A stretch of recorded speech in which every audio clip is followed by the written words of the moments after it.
প্রতিদিন করার মতো প্রথম আমলে সলে হলো 5 ওয়াক্ত নামাজ সময় মতো ধীরে ধীরে আদায় করবেন। এর চাইতে বড় কোনো আমলে চলে না। এই একটা যদি করেন আর ছোটখাটো কোনো আমল নাও করতে পারেন, বড় গুনাহ থেকে বেঁচে থাকেন, ইনশাআল্লাহ নাজাতের পথ অর্ধেক সুগম হয়ে যাবে। 5 ওয়াক্ত নামাজ, এইটার কোনো বিকল্প ইসলামে আর কিছু নাই। এইটা ঠিক রাখতেই হবে, এই ক্ষেত্রে কোনো ছাড় নাই। দাঁড়ায় না হলে বসে শুয়ে যেভাবে পারেন পড়তেই হবে, কোনো ছাড় নেই।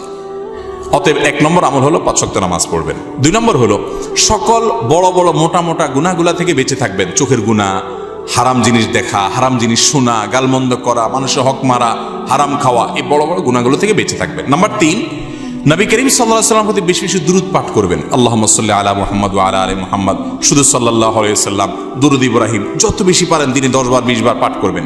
নাম্বার 4, ইস্তিগফার বেশি বেশি করবেন। আস্তাগফিরুল্লাহ ওয়া আতুবু ইলাইহি, আস্তাগফিরুল্লাহ ওয়া আতুবু ইলাইহি, আস্তাগফিরুল্লাহ আল্লাযী লা ইলাহা ইল্লা হুয়াল হাইয়ুল কাইয়্যুম, এরকম ইস্তিগফার পড়বেন। নাম্বার 5, যেই কোনো কাজ করবেন, এই কাজগুলোর পাশাপাশি কোরআনে কারীমের তেলাওয়াত প্রতিদিন একটু একটু করে করবেন। বিশেষ করে সূরা ইখলাস, কুল হুয়াল্লাহ সূরা একবার পড়লে 3 ভাগের কোরআন 3 ভাগের 1 ভাগ পড়ার সমান সওয়াব হয়। অতএব আপনি চাইলে কয়েক মিনিটের ভিতরে পুরো 1 খতম কোরআনের সওয়াব পেতে পারেন। বিশেষ সূরা ইখলাস পাঠ করবেন।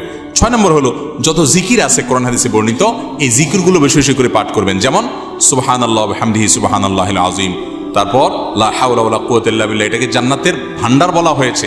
তারপর আপনার দুরূদ ইব্রাহিমের পাশাপাশি অন্যান্য সাধারণ দুরূদ তো পড়বেনই।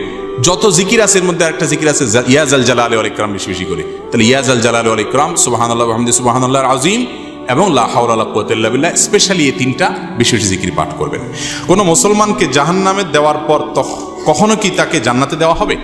খুব গুরুত্বপূর্ণ একটা প্রশ্ন। একটু আগে যে গোষ্ঠীর কথা বলছিলাম, যারা আমাদের নবীজির হাদিসকে অস্বীকার করে, তারা শুধু কোরআন দিয়ে চলতে চায়। শুধু কোরআনে এত ইনিশিয়েট দেওয়া আছে যে এটা দিয়ে সে চলতে পারবে না। শুধু কোরআন যদি দিয়ে চলতে চায়, কোরআন তারা আমাদের নবী থেকেই পাইছে, এখন নবীর কোরআনটা মানবে, হাদিসটা মানবে না। এটা হলো একরকম মামুর ভাইয়ের আবদারের মতো। তো এই লোকগুলা বলে যে যারা জাহান্নামে যাবে তারা চিরকাল জাহান্নামে যাবে, আর কোনোদিন জান্নাতে যাবে না। এটা ভুল কথা। কোরআনে কারিমে আল্লাহ রাব্বুল আলামিন জাহান্নামীদের বিভিন্ন বিবরণ উল্লেখ করেছেন। অনেক পাপের কারণে জাহান্নামে স্থায়ী থাকার কথা বলেছেন, কিন্তু এগুলোর সম্পর্কে খোদ নবী করিম সাল্লাল্লাহু আলাইহি ওয়াসাল্লাম কি ব্যাখ্যা দিয়েছেন, যার পরে কোরআন নাজিল হয়েছে, যাকে আল্লাহ পাঠিয়েছেন আমাদের কাছে, সেটা তারা জানার চেষ্টা করে না। বুখারী সহ বিভিন্ন হাদিসের কিতাবে বর্ণিত হয়েছে সন্দেহাতীতভাবে যে নবী করিম সাল্লাল্লাহু আলাইহি ওয়াসাল্লাম জাহান্নাম থেকে সর্বশেষ উদ্ধার হওয়া ব্যক্তি কিভাবে উদ্ধার করা হবে সে বিবরণ দিয়েছেন। যে তাকে জাহান্নাম থেকে উঠানো হবে, জান্নাতের কাছে আনা হবে, সে চাইবে আমাকে কাছে নিলেই হবে, ভিতরে নেওয়া লাগবে না, এবারে সে ভিতরে যেতে চায়, বিস্তারিত বিবরণ আছে। এখান থেকে বোঝা যায় যার অন্তরে ঈমান আছে সে যত অপরাধী করুক শাস্তি হবে হয়তোবা, কিন্তু একটা সময় তার অপরাধের শাস্তি মেয়াদ শেষ হলে আল্লাহ তাআলা তাকে জান্নাতে আনবেন ইনশাআল্লাহ।